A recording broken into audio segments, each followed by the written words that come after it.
बहुत पुराने वक्त की बात है। शान से गांव में एक महिला रीता अपने 2 बच्चों सागर और सोनाली के साथ रहती थी। रीता का पति बहुत पहले ही गुजर गया था। उसके जाने के बाद ही इनकी हालत बहुत खराब हो गई। रीता सभी के घर खाना पकाने का काम करती थी। खाना बना के जो कुछ पैसे और खाना मिल जाता था उससे तीनों अपना गुजारा कर लेते थे। रीता अपने दोनों बच्चों को बड़े स्कूल में पढ़ाना चाहती थी, लेकिन पैसे की कमी और गरीबी के कारण रीता का सपना अधूरा ही रह जाता था। दोनों बच्चे बहुत होशियार थे और बच्चे भी पढ़ना चाहते थे। एक दिन रीता किसी के घर काम करने के बाद दूसरे के घर काम करने जा रही थी। उस घर में पहुंची, वहां एक कमला नामक बूढ़ी महिला रहती थी। कमला कोई भी काम नहीं कर सकती थी, पेंशन के पैसों से ही घर चलाती थी।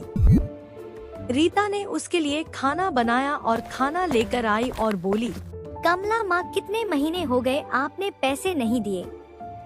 मेरा बहुत सारा काम छूट गया है। जो कुछ दूसरे घरों में काम करती हूँ उससे मेरा घर ही चल पाता है। आज आप मेरे पैसे दीजिए। दिन ब दिन मेरी हालत और खराब होती जा रही है। मेरा अपने बच्चों को पालना भी मुश्किल हो रहा है।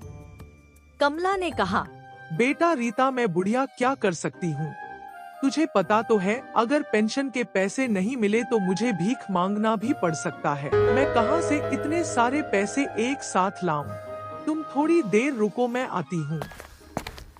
कमला अंदर गई। अंदर से एक पुरानी कढ़ाई ले आई और रीता से बोली, बेटा रीता, तू ये कढ़ाई ले जा। यह कोई आम कढ़ाई नहीं है, ये एक जादुई कढ़ाई है। इससे जो कोई भी पकवान मांगेगा तो तुरंत ही पकवान मिल जाता है। मैंने इसका इस्तेमाल बहुत कर लिया है।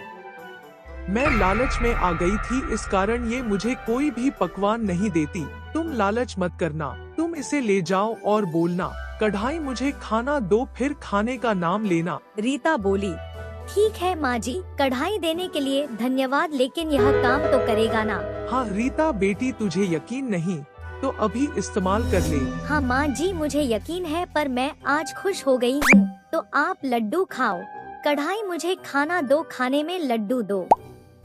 फिर कढ़ाई में लड्डू आ गए। दोनों ने लड्डू खाया। रीता कढ़ाई लेकर घर गई। घर में पहुँची तो सागर ने पूछा, माँ, आप नई कढ़ाई लाई हो, अब से हम इसी कढ़ाई में सब्जी बनाएंगे माँ। नहीं बेटा, ये कढ़ाई सब्जी नहीं, हर चीज बना सकती है, वो भी खुद ब खुद, अर्थात ये एक जादुई कढ़ाई है। क्या माँ, जादुई कढ़ाई यह जादू करती है? हाँ बेटा, सागर देखो इसका कमाल। बेटा ये बताओ, तुम दोनों क्या खाओगे? माँ, मैं खीर खाऊंगा। माँ, मैं तो जलेबी खाऊंगी। फिर माँ ने कहा, कढ़ाई मुझे खाना दो, खाने में एक कटोरी खीर दो। फिर खीर आ गई। फिर से माँ बोली और फिर जलेबी भी आ गई। माँ और बच्चों ने खूब खुशी मनाई। माँ ने सोचा, फिर बच्चों से कहा, बेटा हम क्या कोई खाने का दुकान खोल ले, किसी से ठेला उधार ले लेंगे? सोनाली बोली, हाँ माँ, यह तो आपने बहुत अच्छा विचार किया, हम ऐसा ही करेंगे। उन्होंने ऐसा ही किया। एक ठेला लिया और उसमें लिखा था ऑल इन वन फूड। ठेले में वे सभी प्रकार के खाने बेचने लगे। उनकी दुकान बहुत चल रही थी। एक दिन ठेला वाला उनकी तरक्की से जलते हुए उनका ठेला छीन लिया। माँ और बच्चे फिर भी उदास नहीं हुए। तीनों ने गांव के बीच में एक पेड़ के नीचे अपना दुकान खोल लिया। पेड़ के नीचे उनकी दुकान और ज्यादा चलने लगी, क्योंकि वह जगह गांव के बीच में था। उनकी धीरे धीरे तरक्की होने लगी। पेड़ के पास ही लकड़ियों का दुकान उन्होंने ने खोल लिया। अब तीनों बहुत खुश थे। दोनों भाई बहन का शहर में बड़े स्कूल में एडमिशन हो गया। उनको देख उनकी माँ रीता बहुत खुश हो गई। एक दिन रीता कमला से बोली, आपका बहुत बहुत धन्यवाद, आपके कारण ही मेरे बच्चे आज बड़े स्कूल में हैं। अब मैं भी उनको देख बहुत खुश हूँ। आपका धन्यवाद। मैं आपके साथ हमेशा ही रहूंगी और आपके घर काम करूंगी। तुम खुश रहो बेटा। अब रीता अपने बच्चों और अपने व्यापार के साथ बुढ़िया की सेवा करते हुए खुशी से रहने लगी।